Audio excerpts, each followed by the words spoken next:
인성개발 프로그램 똘똘 뭉치들. 걸핏하면 토라지는 툴리. 걸핏하면 토라지는 툴리. 툴리는 툭하면 토라졌어요. 특히 자기 마음대로 할 수 없을 때는 더 심했죠. 툴리는 점심을 먹기 전에 사탕을 못 먹어도 토라졌고, 가게에서 인형을 못 써도 토라졌어요. 어느 날 툴리는 강아지가 너무 갖고 싶었어요. 엄마, 강아지 한 마리만 사줘. 응? 안 돼. 엄마가 대답하자 툴리가 소리쳤어요. 그런 게 어딨어? 엄마는 왜 내가 바라는 건 다 안 된다고 해? 툴리는 소파에 털썩 주저앉아 팔짱을 끼고 토라졌어요. 툴리는 간식 시간까지 토라져 있었죠. 잠을 잘 때까지도 토라져 있었어요. 엄마 아빠는 몹시 걱정스러웠어요. 툴리가 이렇게 오랫동안 토라진 적은 없었으니까요. 이튿날 아침에도 툴리는 여전히 토라져 있었답니다. 어떻게 하죠? 엄마가 묻자 아빠가 대답했어요. 의사선생님을 불러야겠어. 의사선생님이 와서 툴리를 꼼꼼히 살펴보았어요. 의사선생님은 툴리의 눈과 귀와 입안을 살펴보고 툴리한테 아 하고 소리 내보라고 했어요. 그리고 나서 의사선생님이 말했어요. 아주 심하게 토라졌군요. 낫게 하려면 환자의 관심을 딴 데로 돌릴 수밖에 없습니다. 하지만 쉽지 않았죠. 맞아. 툴리를 간지려 보는 거야. 그럼 기분이 풀릴 거야. 아빠는 그렇게 말하고 깃털 먼지털이를 가져왔어요. 엄마 아빠는 팔이 아플 때까지 열심히 툴리를 간지렸어요. 하지만 툴리는 웃는 척도 하지 않았죠. 잔뜩 꼴이 난 채 소파에 부르퉁이 앉아 있었답니다. 엄마 아빠는 툴리에게 재미있는 이야기도 해주었어요. 하지만 툴리는 여전히 꼼짝하지 않았죠. 엄마 왜 웃고 있어? 뻥나무, 참나무, 대나무 이야기를 듣고도 툴리는 웃지 않았답니다. 더욱더 토라진 얼굴로 소파에 앉아 있었죠. 아빠 이야기 엄마만 웃긴 거지.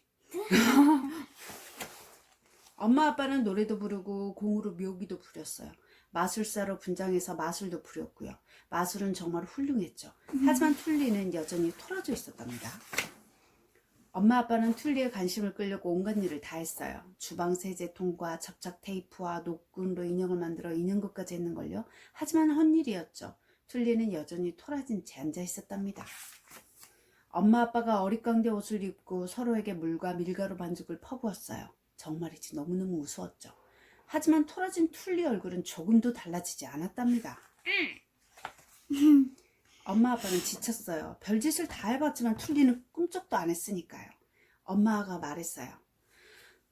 소용없어요. 툴리의 소원대로 강아지를 사줍시다.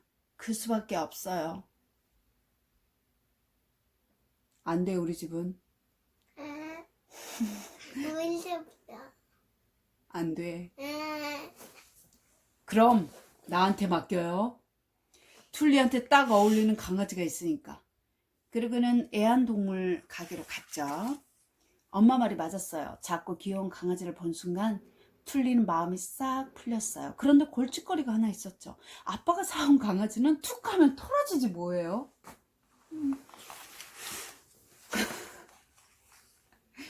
걸핏하면 토라지는 툴리. 아이들은 자기 뜻대로 되지 않으면 곧잘 토라지거나 때를 씁니다. 이는 자신의 욕구를 억제하는 능력이 부족하기 때문이죠. 아이들은 여러 가지 놀이와 학습, 훈련 등을 통해 시행착오를 겪으면서 인지 능력과 정서 조절 능력을 키워나갑니다. 가끔 지나치게 자주 토라지고 한 번 토라지면 좀처럼 풀리지 않는 아이들도 있지만 대부분은 초등학교 시기를 거치면서 원만한 성격으로 바뀝니다. 즉 시간이 지나면서 자연스럽게 해결되기 때문에 너무 걱정은 일은 아닙니다. 이 이야기의 주인공 툴리는 지나치게 자기중심적인 아이로 자기가 원하는 대로 되지 않으면 토라지는 예민한 성격입니다. 이런 행동은 남자아이보다 여자아이에게 더 많이 나타나는데 이는 어느 정도 부모 때문이라고 할 수 있습니다. 부모들은 남자아이보다 여자아이가 토라질 때 너그럽게 대하거나 귀엽게 여기면서 아이의 행동을 강화하는 경향이 있죠.